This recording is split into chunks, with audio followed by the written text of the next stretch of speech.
Miller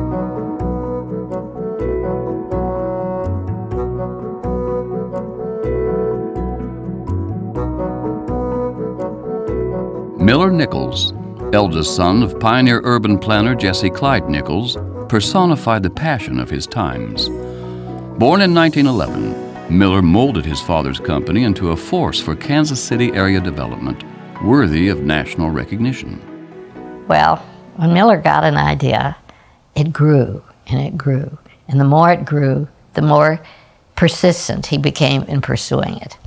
And he believed that a lot of things didn't happen because people didn't continue with their persistence. And if you were going to perfect something, you had to be persistent and keep working at it. People teased him about it so much that he finally put it on his calling card, Miller Persistence Nichols. Miller began his business career at age 11 in the Nichols woodworking shop. Before graduating from KU, Miller and two friends wanted to tour Europe, paying their own way. And JC went along with it. They went over on a steamer and had to work like the rest of the crew and get paid for that work. And they landed in France, I believe, and then proceeded to drive south in an old Model T Ford that just, if you saw pictures of it, you would wonder how it even made its first 100 miles. Everywhere they drove, through 14 countries in Europe and Africa, letters of introduction provided open doors, good food, and clean rooms. Miller worked as a foreign correspondent, sending travelogues to the Kansas City Star. After military service, Miller worked full-time at the Nichols Company, where he shared his father's vision for livable neighborhoods. Following JC's death in 1950, Miller became president, building on their dreams. JC had left some plans and some thoughts and ideas, and that Miller not only carried those out, but carried out his own and originated his own and elaborated upon those plans that JC had. And Miller was always enthused about growth, accomplishment, beautifying the city, leaving something greater than what was here before. The Nichols Company created neighborhoods, the largest contiguous master-planned community in the United States, with schools, shops, services, and homes associations to make life more inviting. Always a perfectionist, the long-term care of things was as important to Miller as building them. He introduced the first residential and high-rise condominiums to Kansas City. Yet Miller never lost sight of the Country Club Plaza, the nation's first shopping center and Nichols' crown jewel. Miller was solely concentrated on the community. It was very important to him. Needless to say, you know, how many times the Nichols Company was approached to do the plaza in other cities.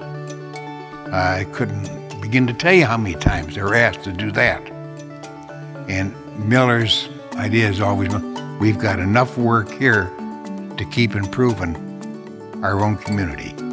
Miller's persistence and energy inspired loyalty among friends and associates. You made a commitment to the company. It's interesting, all the employees had such pride of being part of the Nichols Company. We really had a lot of pride. Secretaries, receptionists, everyone.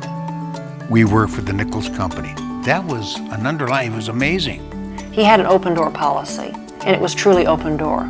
He, if someone wanted to come in and talk to him about something, no matter their position at the Nichols Company, he was willing to talk to them and acknowledge them and honor them. Busy as he was, Miller shared quality time with his family.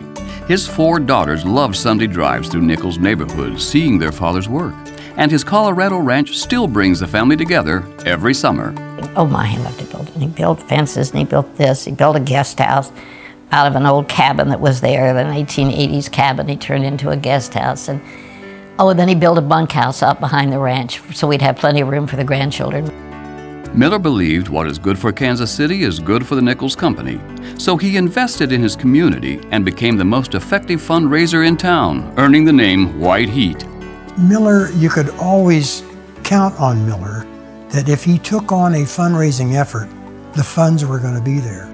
People want to be with him and be associated with him because they felt good about it. He had an uncanny ability to make everyone feel important. Miller invested in the arts, in architecture, in land planning. He loved Kansas City University, but saw it was landlocked. So he gradually bought land that gave UMKC, Rockhurst University, and St. Luke's Hospital room to grow. Miller also invested in junior achievement.